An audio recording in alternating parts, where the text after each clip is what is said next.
Welcome to ದೀಮಾಸ್ kitchen. ಇವತ್ತು ನಾವು ಮಾಡಿಕೊಳ್ತಿರೋ ಪದಾರ್ಥ ಏನು ಅಂದರೆ ಪಾಲಕ್ ಪರೋಟ.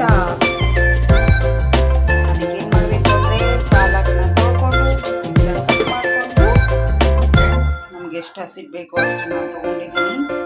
ಇದಕ್ಕೆ ಇವಾಗ ಸಣ್ಣ ಸಣ್ಣದಾಗಿ ಕಟ್ ಮಾಡ್ಕೊಂಡಿರೋಂಥ ಪಾಲಕ್ ನೋಡಿ ಫ್ರೆಂಡ್ಸ್. ಈಗ ನಾನು ಪಾಲಕ್ನ ಆ್ಯಡ್ ಮಾಡಿಕೊಂಡು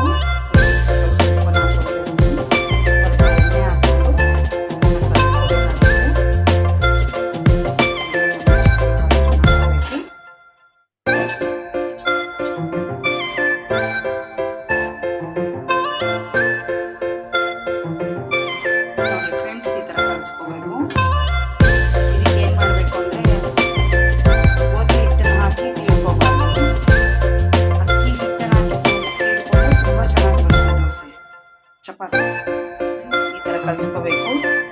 ಇದಕ್ಕೇನು ಅಂದರೆ